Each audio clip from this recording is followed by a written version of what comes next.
Hello everyone, welcome to KMIT solution services. My name is Raman. इस lecture में हम देखेंगे सॉल्यूशन ऑफ असाइनमेंट। ठीक है, जैसे मैंने आपको प्रॉमिस किया था कि जब भी हम एक टॉपिक कंप्लीट करेंगे हम उस पे असाइनमेंट और क्विज भी करेंगे। इसके बाद हम क्विज भी देखने वाले, लेकिन पहले जो हमने असाइनमेंट इसके प्रीवियस लेक्चर में मैंने आपके साथ डिस्कस की थी, आइए उसका सॉल्यूशन देखते हैं। Why C language is called the high level language. ये मैंने आपको इनिशियली बताया था कि सी लैंग्वेज एक हाई लेवल लैंग्वेज है। हाई लेवल लैंग्वेज वो लैंग्वेज होती है जो इंग्लिश लैंग्वेज के इक्विवेलेंट होती है। जब आप कोई भी सी लैंग्वेज का प्रोग्राम बना रहे हैं तो वो आपका इंग्लिश लैंग्वेज की तरह ही है। जैसे आप इफ कंडीशन लिख रहे हैं या आप मेन लिख रहे हैं, तो वो जो आप प्रोग्रामिंग लैंग्वेज लिख रहे हैं that is very equivalent to the English language. तो इसीलिए सी एक हाई लेवल लैंग्वेज है। लो लेवल लैंग्वेज क्या होती है? ऐसी लैंग्वेज जो मशीन लैंग्वेज के इक्विवेलेंट होती है, जैसे असेंबली लैंग्वेज। तो इसका आंसर आई होप आपको समझ आ गया होगा। What is the role of assembler in the C compilation process? अगर आपको ध्यान हो, मैंने यहाँ सी कंपाइलर्स में एक प्रोसेस डिस्कस की थी जिसमें डिफरेंट स्टेप्स थे। तो ये थी सी कंपाइलेशन प्रोसेस। इसमें मैंने आपको बताया था कि जो एक प्री प्रोसेसर होता है, प्री प्रोसेसर क्या करता है, जो आपकी पाउंड सिंबल की on on the top of your C program, जैसे हैश इंक्लूड stdio.h, और आप कोई मैक्रोस डिफाइन करते हैं, वो इंक्लूड करता है प्री प्रोसेसर। कंपाइलर क्या करता है, उस जो आपका code at the end ready होता है, जो आपका सोर्स कोड होता है, उसको असेंबली कोड में कन्वर्ट करता है। और असेंबली कोड से मशीन कोड में कन्वर्ट करने का जो जो जॉब है वो है असेंबलर की। ठीक है, तो ये आप असेंबलर का आप यहाँ पे देख सकते हैं ये पोर्शन। ठीक है, अगर आप ऐसे कुछ कमांड्स देंगे तो ज्यादा क्लियर होगा। मतलब जो आपका एग्जाम चेक कर रहा है या आपसे इंटरव्यू में पूछ रहा है, तो आप थोड़ा सा और एक्सप्लेन कर सकते हो। ये हमने ऑलरेडी डिस्कस किया। तो आई होप आपको ये what is assembler in C compilation process समझ आ गया होगा। Explain the complete compilation process in C language, ये भी हमने डिस्कस किया। ये एक्चुअली यही है, preprocessing, then compilation, and after that assembler, और उसके बाद लिंकर। लिंकर क्या करता है? मशीन कोड को एग्जीक्यूटेबल कोड में कन्वर्ट करता है। नेक्स्ट क्वेश्चन है question number 4। What is the difference between compiler and linker? वो भी आप यहाँ पे देख सकते हैं। कंपाइलर क्या करेगा? आपके सोर्स कोड को असेंबली कोड में कन्वर्ट करेगा, और फिर असेंबली कोड से मशीन कोड में कन्वर्ट करेगा असेंबलर। लिंकर क्या करेगा? जो मशीन कोड आएगा उसको एग्जीक्यूटेबल में कन्वर्ट करेगा। यानी कि एट द एंड जो आपकी एग्जीक्यूटेबल फाइल बनती है वो लिंकर बनाता है। ठीक है, कंपाइलर उस आपके सोर्स कोड को कंपाइल करेगा, और कंपाइल करने का मतलब यही है कि उसमें सिंटेक्स एरर है या कुछ डेफिनेशंस नहीं डिफाइंड है, आपने वेरिएबल्स नहीं डिक्लेयर किए हुए और आप यूज कर रहे हैं, तो ऐसी कुछ एरर्स कंपाइलर बताएगा आपको। जबकि लिंकर क्या करेगा? लिंकर के पास वो कंपाइलेशन कोड आएगा और वो मशीन कोड में कन्वर्ट होगा, फिर उस मशीन कोड को वो एग्जीक्यूटेबल में कन्वर्ट करेगा, जैसे मैंने a.exe फाइल बनाई थी। चलिए, मुझे लगता है आपको ये क्वेश्चन भी समझ आ गया होगा। कंपाइलेशन प्रोसेस, कंपाइलर और लिंकर में डिफरेंस भी समझ आ गया होगा। Question number 5। Why C language is called the procedure language? ये मैंने आपको डिस्कस ये हमने डिस्कस किया था अपने व्हाई, देखते हैं, why to learn C. I think इसमें नहीं, इससे पहले वाले लेक्चर में किया था हमने डिस्कस, इंट्रोडक्शन, प्रोसीजर लैंग्वेज। तो मैंने इसमें बताया था कि इसमें आप क्या करते हो, आप हर एक जो आपका लॉजिक है वो आप कोशिश करते हो कि एक मेथड में डिफाइन करें, जैसे फंक्शंस में डिफाइन करें। यहाँ जैसे इस एग्जांपल में मैंने आपको बताया कि कैलकुलेटर वन, कैलकुलेटर वन, ये दो प्रोसीजर है, तो इनकी डेफिनेशन मैंने सेपरेट रख दी। जो भी लाइंस आप मेन फंक्शन में लिखते हो वही एग्जीक्यूट होती है। तो यहाँ पे क्या है, कैलकुलेटर वन कैलकुलेटर टू को कॉल किया, तो ये एक प्रोसीजर हुआ। ठीक है, ये मैंने एक प्रोसीजर वन बनाया, ये प्रोसीजर टू बनाया, और इस प्रोसीजर वन और प्रोसीजर टू को मैंने यहाँ पे कॉल किया।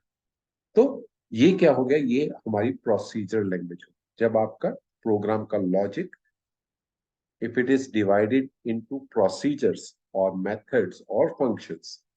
So that is called the procedural language. तो इसमें कुछ ऑब्जेक्ट ओरिएंटेड टाइप के कॉन्सेप्ट नहीं होते जो हम सी प्लस प्लस में पढ़ेंगे, ठीक है। इसमें उसमें क्लासेस, ऑब्जेक्ट्स और एब्स्ट्रैक्शन, इनहेरिटेंस, ऐसे कुछ कॉन्सेप्ट आएंगे, वो सी लैंग्वेज में नहीं है, ठीक है। तो सी एक प्रोसीजर लैंग्वेज है। अगर आपको बहुत बड़ा लॉजिक लिखना है तो आप बेटर उसको एक फंक्शन में लिखो और फंक्शन को कॉल कर लो। इजी टू डीबग होता है, इजी टू अंडरस्टैंड होता है, रीडेबल फॉर रीडिंग उसकी इजी होती है।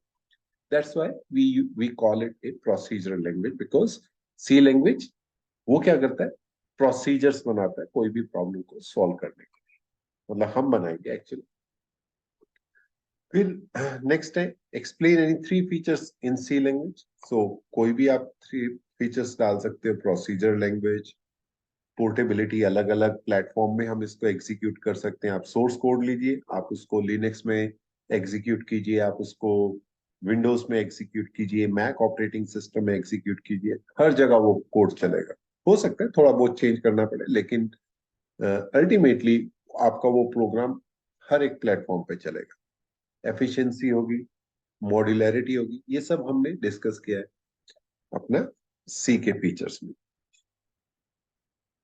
What is the pointer support? तो पॉइंटर एक बहुत ही कहते हैं लोग कि बहुत टफ कॉन्सेप्ट है, लेकिन बहुत इजी है अगर समझ आ जाता है, ठीक है। तो पॉइंटर सपोर्ट हम देखेंगे जिसमें आपका सी का प्रोग्राम डायरेक्ट मेमोरी के साथ कम्युनिकेट करेगा, ठीक है।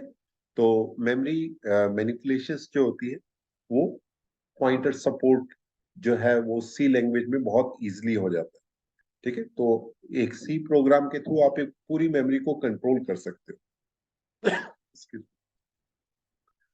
सो पॉइंटर सपोर्ट ये। नेक्स्ट क्वेश्चन एक्चुअली हमारा है रिच लाइब्रेरी सपोर्ट। क्या रिच लाइब्रेरी सपोर्ट का मतलब ये है कि हम ऊपर लिख रहे हैं हैश इंक्लूड stdio.h। सो stdio.h एक डायरेक्टिव है, एक हेडर फाइल है जो कि कुछ डेफिनेशंस है, जैसे प्रिंट एफ की, स्कैन एफ की, राइट है। इसी तरह कोनियो डॉट एच है जिसमें कंसोल इनपुट आउटपुट की डेफिनेशंस है। मैथ्स लाइब्रेरी है जिसमें मैथ्स से रिलेटेड फंक्शंस हैं। तो ये सारी लाइब्रेरी ऑलरेडी डिफाइंड है, आपको अलग से कुछ करने की जरूरत नहीं। तो रिच लाइब्रेरी सपोर्ट वही है। तो आप यहां से इसका रेफरेंस देख सकते हैं। नेम एनी थ्री कंपाइलर्स इन सी लैंग्वेज। तो हमने कंपाइलर पढ़े थे जो मैंने आपको बताए थे। एक तो GNU था, GNU, राइट। फिर उसके बाद हमने पढ़ा था इंटेल का, ठीक है। और इसके बाद हमने माइक्रोसॉफ्ट का सी लैंग। तो ये कुछ कंपाइलर्स है, आप एक एक लाइन इसके बारे में लिख भी सकते हैं, ठीक है। मैंने आपको ऑलरेडी एक्सप्लेन की हुई है ये। क्वेश्चन नंबर 10 है why C language is called the mother of all the languages. देखिए सी लैंग्वेज बेस है। सी लैंग्वेज 1969 में से लेके 73 के अराउंड ये डेवलप हुई, लेकिन आज भी 2023 पे भी हम इसको लर्न कर रहे हैं, आपके बीटेक के सिलेबस में है, क्योंकि ये एक सिस्टम प्रोग्रामिंग लैंग्वेज है। अगर आपको कोई भी प्रोग्रामिंग लैंग्वेज सीखनी, जैसे मान लिया आप सी विद पाइथन कर रहे हैं, ठीक है। पाइथन एक बहुत ही पॉपुलर लैंग्वेज है स्पेशली डेटा साइंटिस्ट के लिए। तो पाइथन क्या हो गया, पाइथन आपका सी के साथ यूज, मतलब उसका जो बेस है, कई लाइब्रेरीज ऐसी हैं उसमें सी के साथ यूज होता है ताकि वो मेमोरी कैलकुलेशन पास कर सके। जैसे नमपाई एक लाइब्रेरी है, वो सी पाइथन में बनी है। तो पाइथन सी को यूज कर रहा है ताकि उसकी प्रोसेसिंग फास्ट हो सके, ठीक है, जब आपका बिग डेटा है।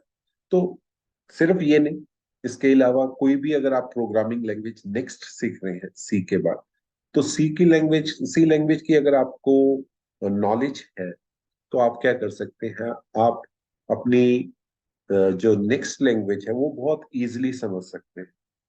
कोई भी प्रोग्रामिंग लैंग्वेज, अगर सी प्लस प्लस की भी बात करें, वो प्रोसीजरल लैंग्वेज के ऊपर ऑब्जेक्ट ओरिएंटेड लैंग्वेज बनी, ठीक है। तो सी क्योंकि ये सिस्टम प्रोग्रामिंग लैंग्वेज है, तो कोई भी ऐसी प्रोग्रामिंग लैंग्वेज जो सिस्टम से रिलेटेड टास्क को एग्जीक्यूट करना चाहती है तो वो सी की हेल्प लेगी। Okay, so that's why we call C as a mother of all the languages. I hope आपको ये क्लियर हो गए होंगे क्वेश्चन के आंसर। अगर आपको फिर भी कोई डिफिकल्टी आती तो आप कमेंट्स में लिख सकते हैं। मैं अपनी पूरी कोशिश करूंगा आपके क्वेश्चंस के आंसर देने की। इस लेक्चर में इतना ही। Thank you very much for watching. See you in the next lecture.